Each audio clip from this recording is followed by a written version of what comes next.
Right. Good evening, everyone. So I'm the moderator of the Chamber of Secret Books, and I just want to thank you all for coming out to our book club author event. Our book club on Fable began reading together last year, and we focus primarily on discussing brooding bad boys. LOL. If you haven't already, please join and start reading and discussing with us on the Fable app. We're able to read and share annotations and start conversations right inside the ebook, like Wattpad for bestsellers. And today, I am honored to be welcoming the incredible author of our latest read, Book Lovers by Emily Henry. Emily Henry is the #1 New York Times bestselling author of People We Meet on Vacation and Beach Read, as well as several young adult novels. She lives and writes in Cincinnati and the part of Kentucky just beneath it. Her books have been featured in BuzzFeed, Oprah Magazine, Entertainment Weekly, The New York Times, The Skim, Shondaland, and more. And you can find her on Instagram at Emily Henry Writes, which very funny captions, by the way. I was laughing at the Vampire Diaries thing you did. I am beyond excited to be having this conversation with you, Emily, and want to thank you for being here with us tonight. Thank you so much for having me and for that lovely introduction. No problem. And before we get started, I just thought I'd share a little bit of an anecdote, So obviously my book club loved Book Lovers. And I'm like, I'm going to share this with my mom, I'm going to make her read it. So I make her read it and I see her scribbling. And I'm like, Mom, what are you scribbling? And my mother has decided to make me a checklist. And she's setting me up on dates all summer long because of this book. So if you wanted to know, how fiction comes to real life, you're gonna let her do this to you. You don't know my mother. She is a force of a woman, so unfortunately, I have to. Oh my God! But we'll see how it goes. Maybe I'll meet the love of my life. Anyways, it goes better than it goes for Nora. Right. Okay, so let's just jump into the questions, shall we? We love reading Book Lovers together, my club. And for some of our newer members who might not be familiar with your work, how would you describe the books you write? Is there a specific community that you're writing for? Yeah, I really started writing in this genre because I was just very overwhelmed by the state of the world. And so it was like, I wanted to be inside of a happy story, which is kind of funny because that was Beach Read and it's actually like a very sad book in a lot of ways, but I wanted to be inside of a happy summery romance. And I wanted to do that for longer than like the 2 hours it would take to watch a movie or like the 6 hours it would take to read a book. It was like, I want to spend the next couple months of my life like immersed in this kind of story. And so Beach Read was like fully written 100% for myself, like had no intention of trying to publish it. It was just a book that was like my little break from the world in a time when I really needed that. And so when I actually ended up selling it a couple years later, I really knew that like that was what I wanted to give to other people, was like the experience that Beach Read had been for me, which is like this sort of cathartic thing where you're dealing with real emotions and, the things that are hard in life, but in this very safe way because it's a romance. And as we all know, romance gets its happy ending. And so I don't know if there's like a specific community, but it's like, I didn't know my books were going to be coming out in 2020, 2021, and 2022, like did not know there was going to be a global pandemic or any of the other like ridiculous things that have happened in the last couple of years. But I do feel like that's what they're for. They're there for people who feel like the world is just like a little too much. And it's not like they want to fully check out and disengage, but they just want something that feels good and safe and lets them explore some of like the darker elements of life, but in a way that feels like you're taken care of. So yeah, that was like how I got into it. And now they're really just for anyone who feels like they need a break, I think is probably the community I would say they're for.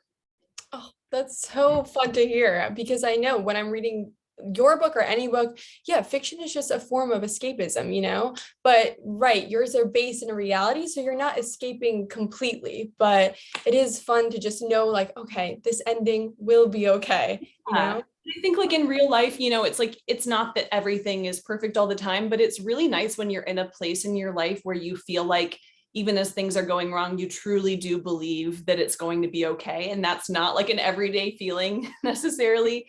But I think when I'm writing these books, it's like, I'm not trying to like make a total fantasy, but I'm trying to just create that feeling of safety and security. Like it is going to be okay. It might not be okay the way that you want it to be okay, but it's going to be okay on some level.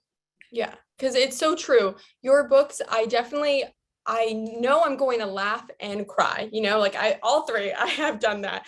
So you do touch on like real issues. I think, especially the familial relationships that you write.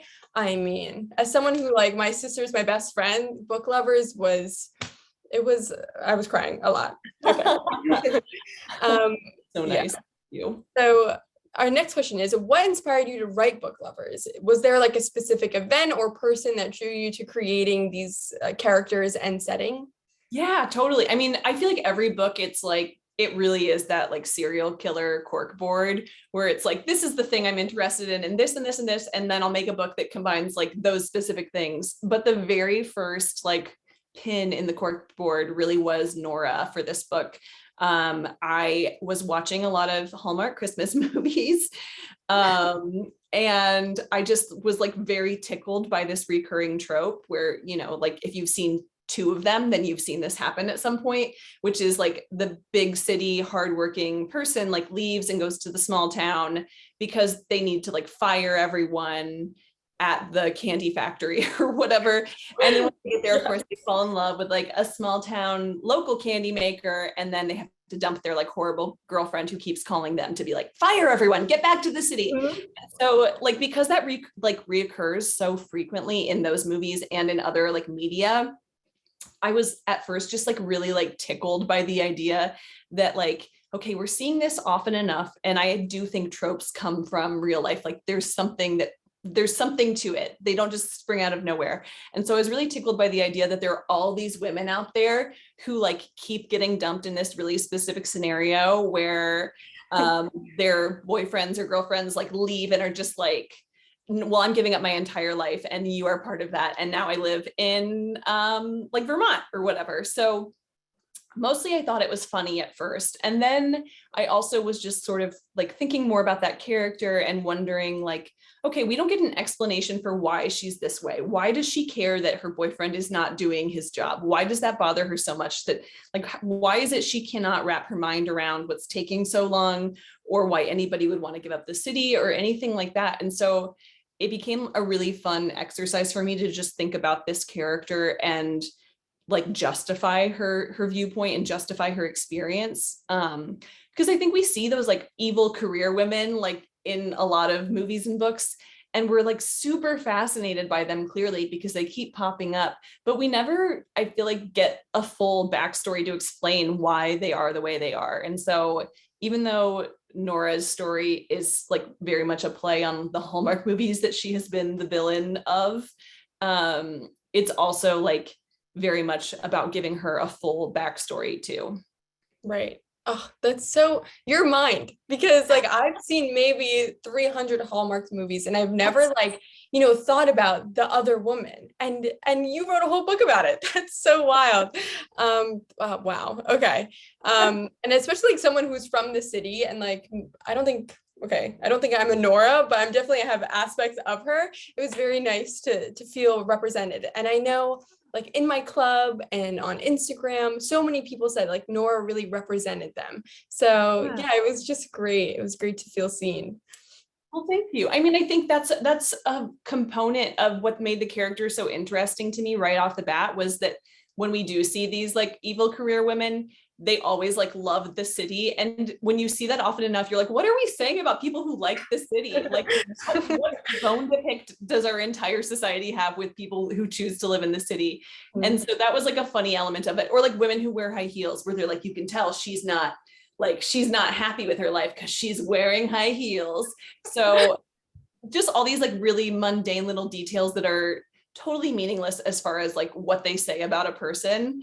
And the way that we kind of like extrapolate and try and make that into like a shorthand for like, she's like cold and shallow. She loves her high heels. So yeah, it was just really fun to like take those very silly assumptions we make when we're engaging with story and point out, I think, like how silly they are. Right, right. I know the high heels thing. So true. Why Yeah. can't we wear high heels and, be a person? Yeah, right. So speaking of these amazing characters, how do you create these complex individuals? Is there like a process that you go through or went through in order to write your characters from book lovers or really like any of your books? Yeah. I wish that I had a better process because my process is really basically just writing the book totally wrong and then getting to the end and being like, oh, I understand who this character is, and then having to rewrite it to like totally represent them. I do think with this character, specifically with Nora, she was so clear to me right away because like I had the right questions to ask right off the bat, like why does she love the city? How does she feel about her high heels? Like, why is exercise so important to her? All of those things that are really small little details, but because I was asking the questions as like part of the premise, she just made total sense to me. It was like, okay, I know why she cares about her job so much. I know like why money is like important to her, like why she has a scarcity mindset. I really felt like I knew her, but when I wrote the first draft, I did not feel like I knew Charlie at all. And I think honestly, when I wrote the second draft, I still felt like I didn't know Charlie that well. And then finally, I'm trying to remember like what happened that it finally clicked. But I mean, you'll notice in all my books, there's a lot about like their family life and their childhood. And a big part of that is just because, well, honestly, it's because I've done therapy. And so I know so much of our personalities and our hangups and all of that like comes from stuff that happened to us when we were like kids and from like our family dynamics. And so I think that's like the only thing that is sort of a codified process for me, where I'm like trying to figure out who my characters are, and I just will be like, okay, well, what's their family like? What were they insecure about as a kid? What are they afraid of? All of that. And I don't know if it even made it through to the final draft or not, but I do remember there was like a much more prominent storyline about like Charlie being afraid of the dark from the beginning. And my editor was like, we don't need all of this explanation about why Charlie's afraid of the dark. But I think that's like helpful when you can just know like what is it that scares them. And yeah, so he was harder to figure out, and then suddenly he clicked, and then like the book finally felt like an actual book. Right. So do you create like these storyboards of like your characters first before you even write it, or do you sort of figure it out while writing? I really figured out while writing. I do have friends who have like they'll print out like their character sheets and they'll write all of that down. But for me, like the blessing and the curse of this as my job is that my favorite thing about writing is that kind of extended experience of like the reading experience where you don't know what's going to happen, and so you get to be surprised and you get to experience it for the first time. And so when I try to plan too much, this thing happens where when I then start to write, I'm bored instantly because I'm like, I already know where this is going. And that's why I do end up rewriting full books, because I'll write it wrong the first time, but it feels like I kind of have to do that to stay really engaged in it, and then to have a whole book that I can like fix later. Whereas if I write an outline, I'm just like, okay, I know exactly how this ends, and I don't want to write it now. Wow. So when you say like you write multiple drafts, like you're rewriting the whole book over and over again? I mean, it's not like I throw it out and start over. It's like I will have the draft, I'll save it into a new document.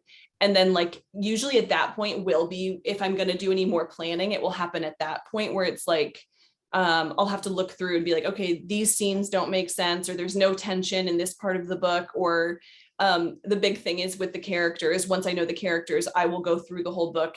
And like now it's like, well, he would never say that. He would never do that. Like he would never make that decision. And so scenes there will be like book lovers. I probably rewrote like the middle third, maybe like entirely. And then some of the ending. And the thing that I'm working on now that I can't talk about too much, like I was just telling my husband, like, I feel like I'm writing the first draft now, and it's like my fourth draft, and I'm actually fully rewriting almost the entire book because I finally am like, I understand what this book wants to be. Right. Cool. So you wouldn't say it gets easier with each book. It's like an individual process each time. Yeah. Yeah. And so for anyone who's a writer who's not publishing yet in the audience, or an audience doesn't feel like the right word, in the room, we'll say, in this fake little room, I feel like that feeling of like, oh, I must not be doing, like, I must not be good at this, or this must not be right for me because it's just so hard. Like, maybe take some comfort in the fact that it just like stays very, very, very hard. And so if you can enjoy that, then do it and keep doing it, but don't use that as like proof that you're not like a writer, because it's really hard. It stays hard. And I feel like pretty much every writer I know feels that way. Like, oh, it's just as hard. It feels like you've never done it before every time you start a new book. Yeah, I think I saw like Colleen Hoover just wrote something about that also. And it's like, yes, okay. I So know, I would love that. I love that thing so much. And I shared it too, because I was just like, yeah, she's done it like 12 times or something. So if she's still feeling that way, then we're all allowed to feel that way. so true. And okay, so moving on, our club absolutely loved your writing style. And like speaking of writing style, how did you develop it? And what are some tips like for other writers of how you develop your own writing style? Oh my gosh, it's really hard, because I do feel like when you first start out, you go through a phase, a kind of long phase of just imitating what you already like. And I think that's actually a really important phase, and you shouldn't feel bad about that or beat yourself up about it. If you're like, I kind of just feel like I'm writing fan fiction, but like making up, characters, but I'm trying to write like this person. I feel like that's like a fine way to start. And the other thing is, you are never going to write like anyone else. So even if you're trying to do what someone else does, it's still not going to sound like them. Like it just can't. And that's good and wonderful. And so on the one hand, it's like, yeah, just try a bunch of different styles, copy a bunch of people. Like, that's a fun exercise to just be like, I'm going to try and write a scene that would be like a Colleen Hoover scene, or like, I'm going to try to write a book that feels like a Lucy Foley thriller or whatever. And then like, I feel like the longer that you're doing that, the more you kind of just find your own voice. And like, I don't know, like for writing, there's so much advice out there, and the bottom line for advice is it only matters if it works for you. And there, like, people can have something that works for them that won't work for anyone else, and that's fine. But I do think the one piece of advice that I'm always confident in giving, and I do feel like is genuinely good advice for everyone, is to just read and write as much as possible. And I don't think that there's like anything else that is as important as reading and writing as much as possible. Like, you don't have to get a creative writing degree. You don't have to get your MFA. You don't have to do anything like traditionally, whatever. You just have to read a ton and write a ton, and you will just naturally find your voice. Yeah. I mean, I write a little. So like when I was reading Sally Rooney, I was writing a bunch of short stories. It's like, why are all my short stories take place in Ireland? I'm like, I've never been there. So, oh my God, I was like, totally, yeah. And I feel like when I was in college, I did do a creative writing undergrad degree. And I mean, it was funny because I feel like all of my writing just sounded like middle-aged men because that's what I was reading. And then it was just like, oh, I can just write from the perspective of like a woman. Like, I don't need to like what I'm reading in college. That's fine. Yeah. And I feel like it was definitely the revision, like going back and like rereading it and thinking, is this really me? That's where I feel like you develop your own voice and like take out what you like, what you don't like. And yeah, so that's great to know. Okay, so the revision thing, that's a really good advice for everyone listening. That's so true. Like, you'll notice if you're like, oh, I accidentally wrote a Sally Rooney short story, you'll notice on revision, and you can, yeah, that's great. Yeah, I know. I was like writing a Sally Rooney fanfic. I'm like, this doesn't happen. You're not supposed to do this. It happens. Right. So do you have any advice on writing or even like the publishing industry for young authors to be? Yeah. I mean, like I said, from a craft perspective, I really don't think that there's anything better than reading and writing. But as far as like the commercial side of it or the business side of it, I think the biggest thing is it's so easy to feel alone. I think when you're trying anything and to really think that you are the only one who's like failing, or I don't know. I think it can just be such a discouraging business. And I think that it's really important that people know that going into it, not because I don't think you should like go into it wide-eyed and enjoying it, because you totally should, but so that you don't feel alone when you're discouraged. And every single author that I love has been here at some point. And I mean, that comes in every single stage of it. It's like, I didn't have a bunch of agents clamoring to represent me. I had one agent, and that was like the start of my career. And I didn't sell my first book that was on submission, which is when agents like, take the book out to editors to try and sell it. My first book that she wanted to sell did not sell. And I did a bunch of YA books that were not successful. And Beach Read was like, a totally different thing. And it felt like a new lease on the career and has like totally changed my life. But there's rejection at every single phase. And that's for everyone. It's not just you. It doesn't mean like you're failing. And sorry, I'm not getting emotional, you guys. I just have, I might be getting a little emotional. I think it's important that people just know, like, yeah, it's normal. Failing hard and fast is fine. Like, that doesn't mean, I don't know, like there's a part of me that's like the worst, the thing that slows you down the most in publishing is being afraid of getting hurt. And it's okay to protect yourself, and you should protect yourself. Sometimes you get a rejection and you need a while to get back on your feet and start sending things out again. But it really does just take that one yes. And everyone says that, and it really is true. It just takes one yes from the right person. So being okay to put yourself out there and to fail or be rejected over and over again, and not taking that as like proof that you don't deserve to be there. Like, that's, I think, the most important thing. Yeah. So were you nervous when you started writing Beach Read? Like, since you said it is different from like what you were writing before? I mean, I wasn't, because I didn't plan to try and sell it. So that was like the most blissful writing experience, because that's another thing that published authors don't talk about a ton, because it feels really ungrateful to admit. But once you publish, it really does change the writing experience. It feels very different from that kind of free flowing state before you expect anyone to read your books. So once you are like, oh, people are going to read this, you're like, well, everyone's going to think she's annoying, and they're going to think this is boring, and like this joke, like nobody's going to get. And it just changes the writing process so much, and it can really take a lot of the joy out of it. And it took me a few years to kind of find my way back to enjoying writing after starting publishing. But with Beach Read, because I wasn't going to try and sell it, it was just so fun. And I could like write what I wanted to write and not worry like if people were going to be like, this is a romance, why is there a death cult in it? Like, that question would have crossed my mind if I was expecting to try and sell it. But now I think, after the fact, like when we went to try and sell it, then suddenly I was nervous, because I was like, okay, well, I was publishing YA before. I had never like shared a sex scene that I had written before Beach Read. And now suddenly it's getting sent out to all these like big name editors. And I'm just like, I don't know if I did that right. Like, I had barely started reading romance, and now I'm like a voracious romance reader, obviously. But yeah, it was a scary change, but it also is just like, I don't know, like I like writing everything, and it'll be a scarier change now when I try and do something that isn't these books. Like, I love these so much, but someday if I want to like write a horror, that's going to be scary. Yeah. I mean, especially what you were saying about the intimate scenes, I feel like I would be so scared to send that to someone, like without knowing, like, am I doing this right?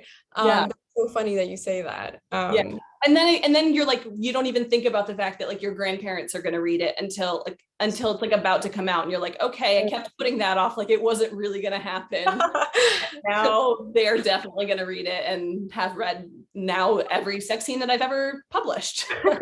Did anyone in your family like comment on that, or like everyone was like, hey, good? My grandma told my like, I think she told my parents that she read Beach Read first, and then she like told my grandpa, like, you might not want to read this one.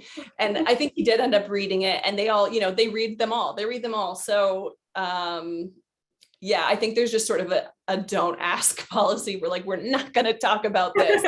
Yeah. Since you said like you weren't planning on publishing Beach Read, who did you first like share it with? Well, so I didn't send it to anyone for a couple of years. Like, I literally wrote this book because I was like, I'm sad, and then wrote a full book about it. And then a couple of years went by, and I was seeing Jasmine Guillory and Helen Huang and Sally Thorne all have these big releases, and I was really excited about what they were doing. And I was like, oh, okay, I didn't realize that this was like a thing that was happening. This like, I just had never been like a big romance reader. So And those also had like this very specific kind of like modern sensibility. It just felt like this like renaissance within contemporary romance. And so then I messaged my agent and was like, which I don't even know what kind of mania would drive me to do this, because normally I would be so nervous and would just be like, I will now just throw my computer into the sea rather than doing this. But I messaged her and was like, hey, I think I actually wrote one of these kinds of books a couple of years ago. And so I sent it to her, and she was the first person to read it, like a couple of years after I'd written it. And we didn't even do anything on it right away because she hadn't really represented any romance. And she was like, okay, cool, this is good. We'll think about it. I'll talk to like the other agents at my agency and see if they have thoughts about who to send this to. And then a few months later, she ended up retiring from agenting to focus on her writing career. And now she writes these very sexy, magical fantasy novels. The first one is, the second one is called From Bad to Cursed. Her name is Lana Harper. She was my agent. She's a Berkeley author. So anyways, then she left and she was like, okay, but you should talk to my agent because she actually does a ton of romance. And so then she connected me with her agent, Taylor Haggerty, and she's like the romance queen, and was the second person to ever read the book, like 3 years later. Oh my gosh, I can't believe like Beach Read was just sitting Sitting there. I know. Okay, so do you have any updates? I know you said you can't really share anything like on new books that you might be writing, coming out with. Yeah, I don't know. Oh, thank you, Jason. I see popped in the chat the link to Lana's book. Yeah, sorry. Yeah, so I can't talk about it very much, but it will be another like rom-com.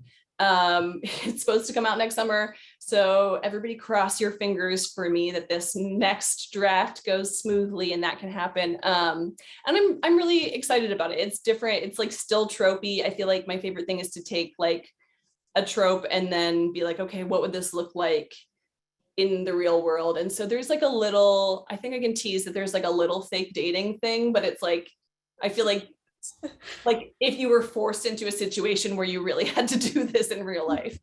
Oh my gosh, I'm so excited just with that one little.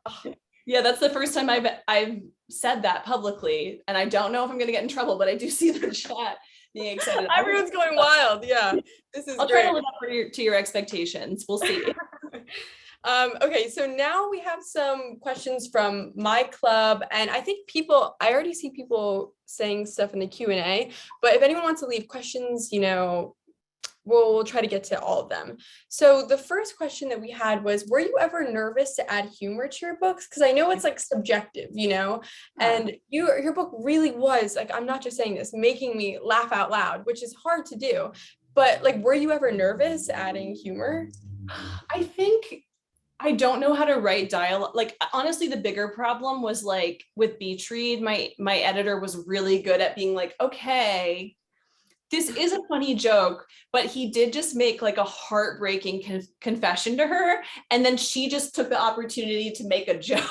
Right. Exactly what I do in real life, where it's like, oh shit, no, sorry, I meant to comfort you. And instead I just like said the first thing that came to my mind, which is like, what's funny about your situation? So I think that just happens naturally. And sometimes like she's really good about telling me like when I need to kind of pull back a little bit for the characters. Mm-hmm. And one of the really fun things about Nora and Charlie is they're really similar in that they do just kind of like make jokes. When things go wrong, they make jokes. Like that's how they deal with it. And so it was really fun writing them, because in the past, my editor has always had to kind of pull me back a little bit and be like, would these characters really like be just like having this banter while they're talking about these like horrible things that have happened to them? But with this one, she was just like, check, like, yeah, that makes sense. Like they would definitely do that. And I think there's like, I don't remember even what the joke is, but I was really happy that there's like a moment where Nora says something like that's like upsetting to her, and Charlie just like can't resist it and quietly like makes a joke, and she's just like, yes, that makes me feel comfortable, like that makes me feel comfortable to share like my grief and my feelings to you. So yeah, so I wasn't nervous to share it, but I definitely do like accidentally stumble on reviews of people who do not think I'm funny, and that is just a fact of life. You have to, you're right, it is subjective, and I'm okay with that. Yeah, I mean, I'm seeing the comments now, but the banter in Book Lovers was literally god tier. Like this was crazy. It was back and forth, and it was so funny. They're both, and I think it added so much that they're both sarcastic Yeah. and both cynical. And I mean, it represents a whole bunch of people because I know when people like was sad, you're just like, "Ugh, make a joke." And so it was great. It was great. Oh, the banter. Yeah, I think, it's really fun to pair up characters who are so different, but I feel like it's maybe a little bit less common to see two people where you're like, you are just two little snarky snarks who are like having fun together, like having fun being grumpy. Yeah. And it was like Libby contrasted that, Yeah. like, but them Sure. together, you're right, that's not seen a lot, like when they're very similar. And I loved it. Oh, boy, did I love it. Okay.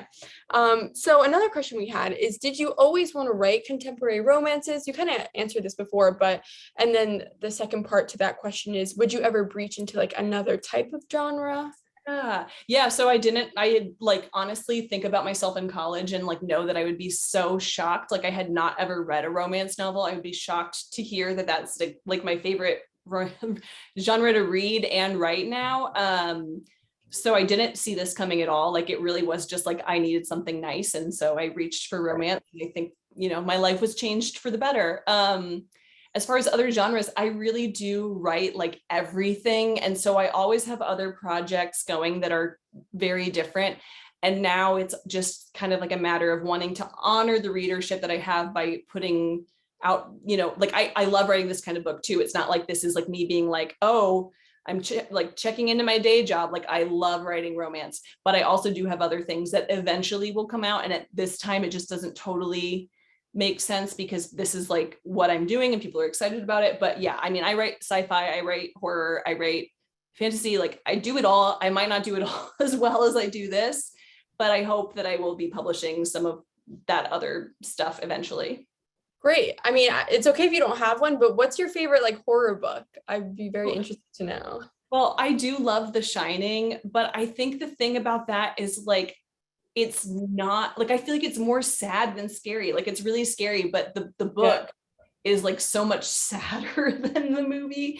And I think that's like one reason I love Stephen King is I feel like he's so sentimental. Like his characters, I don't know, he you just can tell that he loves them and then he puts them through hell. And then also anything by Shirley Jackson. I was just yeah, she's phenomenal. I was just up in Vermont and drove to the college where her husband taught and where she was like writing about. And it's so beautiful. And the whole time I was there, I was like, I am so scared because I'm just thinking about Shirley Jackson writing in this very idyllic environment. And like, it is horrifying me to be here in this field of flowers. Oh, she's great. Yeah. Did you see the woman who was in Handmaid's Tale like played Shirley Jackson? I haven't seen it yet. Have you? So good. It was Cool. phenomenal. I mean, she's a great actress, so I feel like this season. But yeah, highly recommend. Okay. I've been wanting to, but I'm also nervous because I'm like, how upsetting will this be? It is highly upsetting. So just you have to go in strong. So another question we had, this is probably the most asked question is, did you imagine anyone specific when initially writing your main characters? Did you have any celebrity inspirations? I didn't, and I want people to, I love so much when people comment, yeah, I see somebody says Roy Kent. I don't know if I had even seen Ted Lasso when I wrote the first draft of Book Lovers, because, books are on such a delay. And so once someone like from my publishing house had read it, she was like, oh, this is like Roy Kent. And I was like, oh my gosh, you're right. Like, it's just like this Muppet man who like has this growly voice. Also, someone says Simone Ashley is Nora. And I agree. Like, I feel like she basically played Nora in Bridgerton. So true. And I love how often I get Oscar Isaac as Charlie. And I love that. Dev Patel. I really like a part of my heart is just Dev Patel is Alex, even though I didn't describe Alex anything like Dev Patel. Yeah, I don't know. I just like, honestly, the most important thing for me, like, would just be if there was ever an adaptation for them to have chemistry. And like, I don't really care what the actors look like. So I don't picture people when I'm writing anyway. And then after the fact, when I try and match them, I'm like, it hardly matters to me. Just like two hot people who are into each other. That's the casting. That's all you need. Yeah. Speaking of like adaptations, have you ever tried to write anything that wasn't a novel, like screenwriting, or you stick with Yeah. novels? I have written, well, I mean, in college, I wrote poetry and short stories and all of that, but more recently, I have written a screenplay. I don't know if I'll do anything with it. It might be like my beach read sitchy, where I just like set it aside for a couple of years and then go back and I'm like, do I want to try and get this made somehow? So that's something I'm definitely interested in doing. And like I said, I just like writing everything that exists. Like that's the kind of reader I am. And so I think it makes sense that as a writer, I'm also that way. Just like kind of want to try everything. Yeah. And one more thing about fan casting, for me, in my head, I always pictured someone said Taylor Swift, and then I couldn't get it out because she was like tall, blonde. She's Like small. it made sense. And then Theo James he was my Charlie. But I also saw Logan Lerman, and I'm like, that makes sense. People are really into, so I feel like I'm like 2 years too old to understand the Logan Lerman thing. Okay. Like, what has he even been in? Like, I literally don't know. And that's not me being like, I don't know. Like, I know what he looks like because so many people fan cast him, but I'm like, I don't know who you are.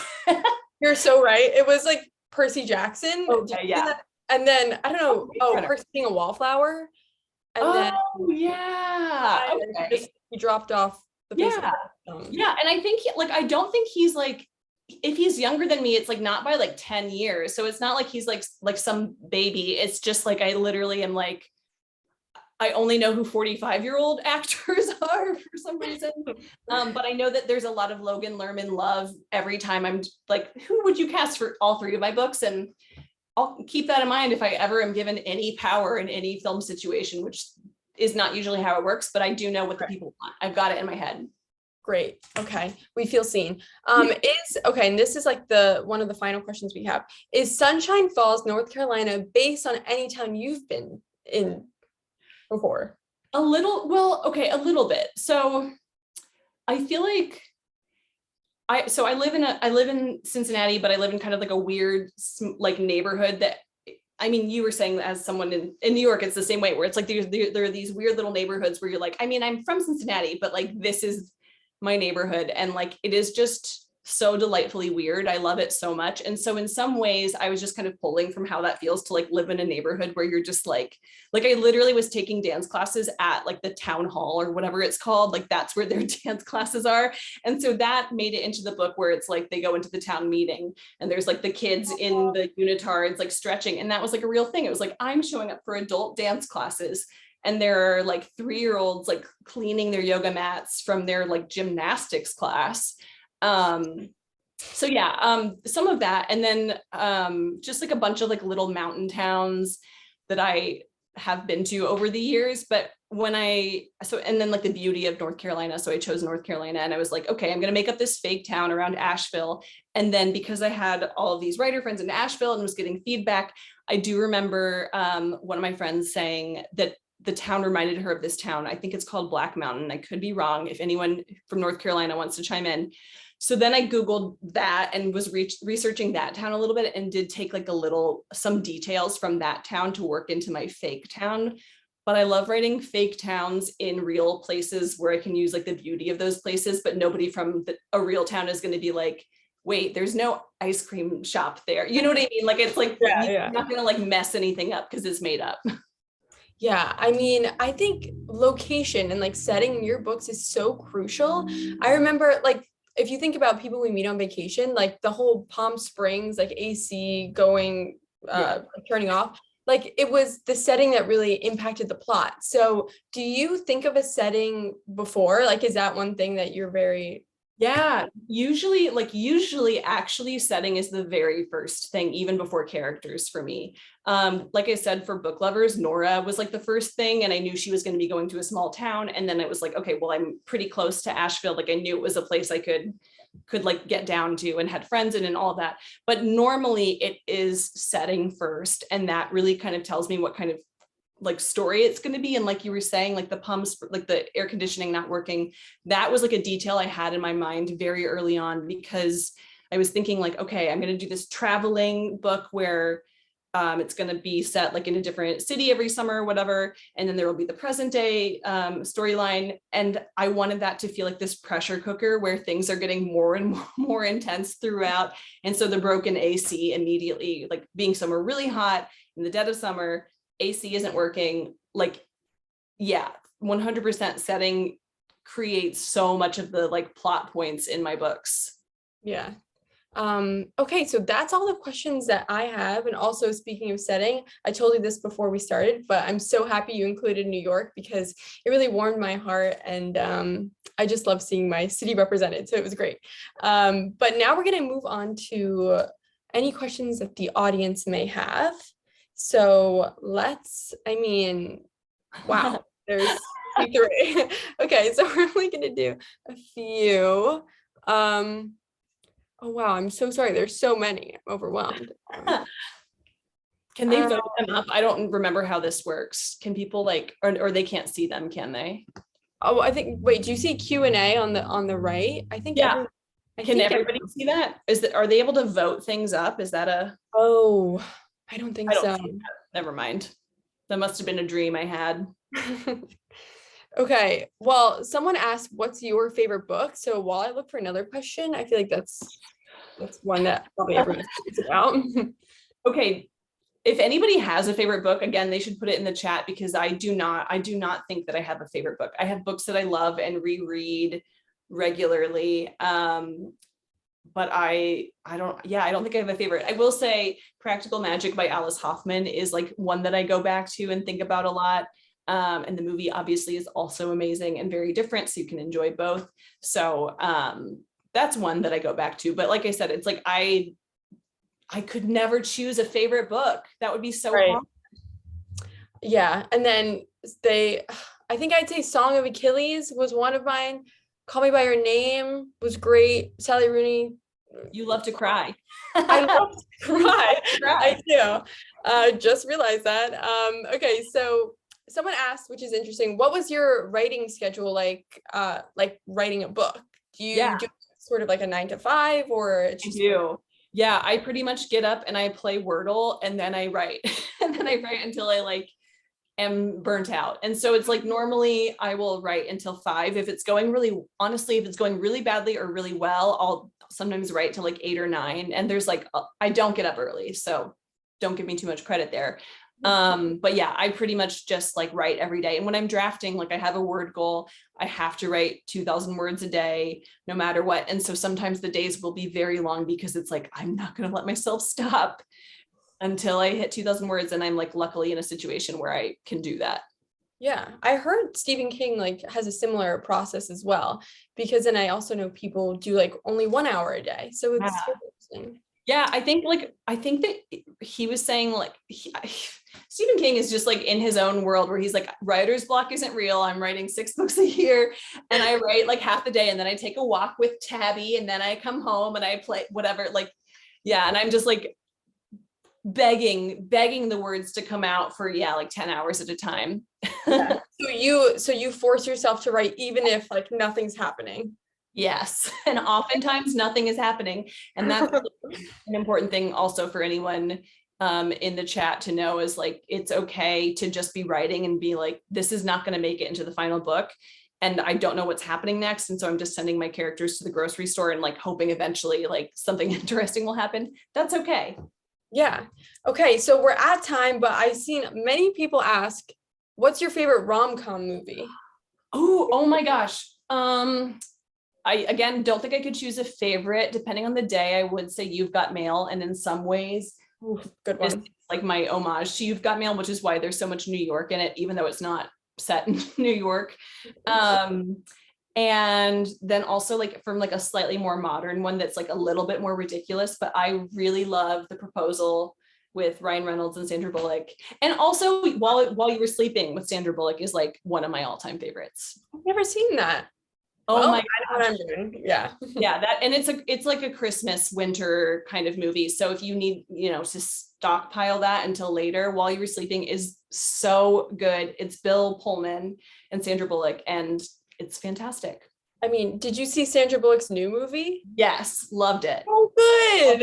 Unexpected. I know. I was delighted. And I also feel like it was the kind of thing where the whole time I was like, why didn't I write this? Yeah, it was, I know, a great and like an homage to romance readers and writers. Oh, it was very So heartfelt. funny and sweet. Well, thank you so much for joining us, Emily. It was a pleasure to have the conversation with you about favorite books, and I truly appreciate the wonderful insight that you were able to share with us.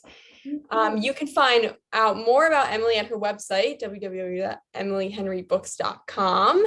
And Jason, if you are around in the universe, can you share the trailer one more time if anyone wants to get that QR code? But really, thank you again. This has been an absolute dream. And yeah, see ya. Thanks, everyone.